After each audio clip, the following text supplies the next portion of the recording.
Assalamualaikum warahmatullahi taala wabarakatuh. Bismillahirrahmanirrahim. Okey, dah bersedia dah dengan buku teks anda? Okey, hari ini kita sambung dengan 2.2, gandaan sepunya dan gandaan sepunya terkecil. Okey, senang je. Yang pertama, awak kena faham apa yang dikatakan dengan gandaan. Kemudian gandaan sepunya. Tahu kan apa maksud sepunya adalah sama dan gandaan sepunya terkecil yang paling kecil. Okey, so yang pertama kita kenal pasti dulu apa yang dikatakan dengan gandaan sepunya. Okey, gandaan ialah hasil darab. Gandaan ialah hasil darab.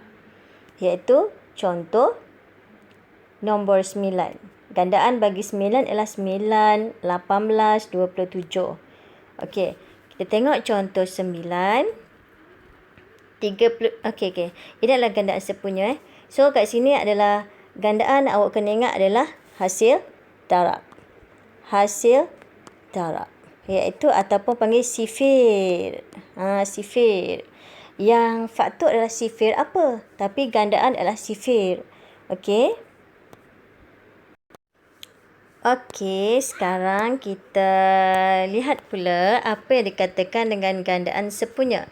So, gandaan adalah sifir, sepunya adalah sama. Okey, contoh 9, 32 ialah gandaan sepunya bagi 2 dan 8 atau bukan? Okey, B dan C. Okey, awak boleh baca soalan. Okey, jom kita lihat penyelesaian dia.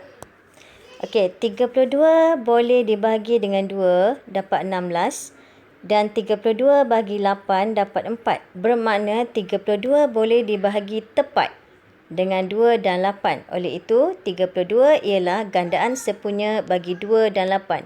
Bermakna dalam sifir 2 ada 32 dan dalam sifir 8 ada 32, iaitu 2 darab 16. Yang ini adalah 8 darab dengan 4.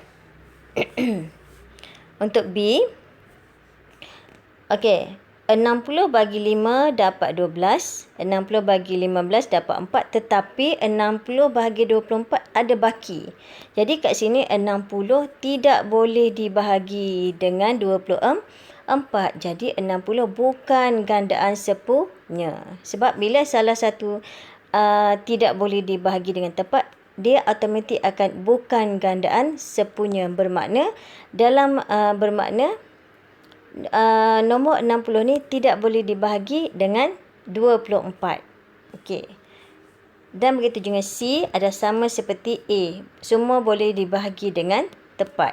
Apabila boleh dibahagi dengan tepat, automatiknya adalah 72 ialah gandaan sepunya bagi 8, 9, 18 dan 24.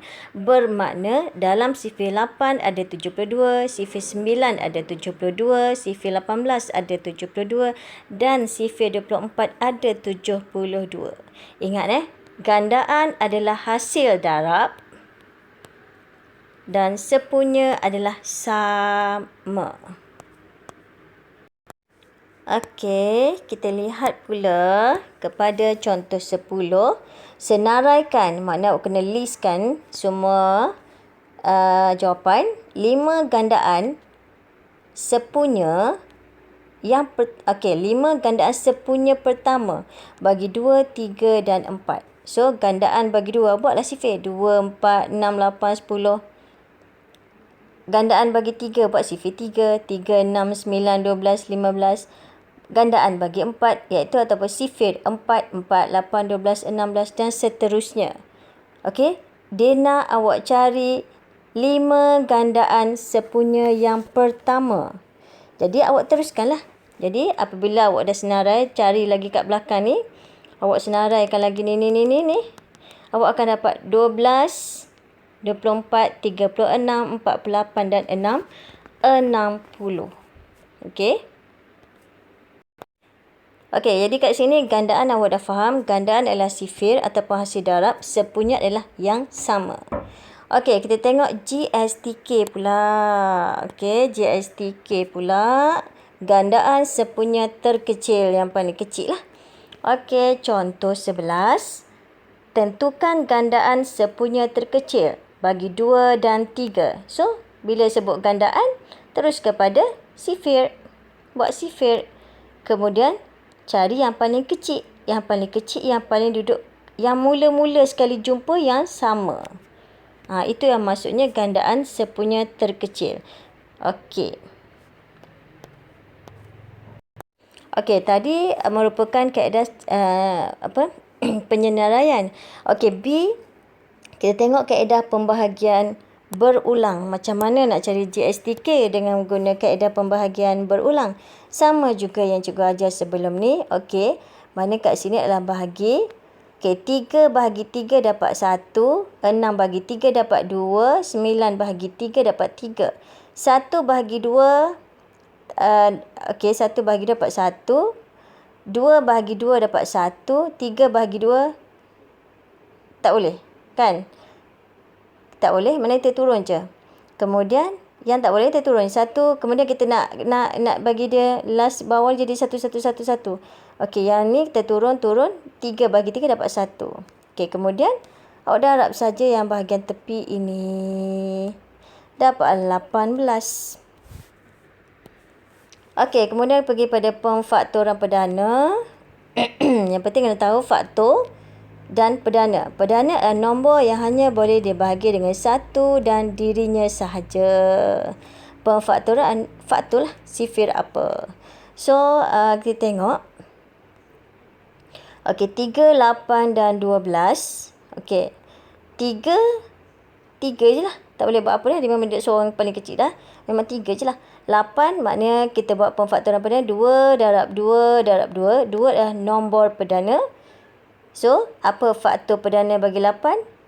Faktor adalah sifir apa. So, 2 lah. 2 darab 2 darab 2. 12 adalah 2 darab 2 darab 3. Okey. Kemudian, kita turunkan je. Yang ni turun kat sini. Yang ni sama. Saling sekali. Okey. Yang ni pun sama. Saling sekali. Yang ni pun sama. Saling sekali. So, darab akan dapat 24. Okey. Senang kan? Okey. Habislah sudah kita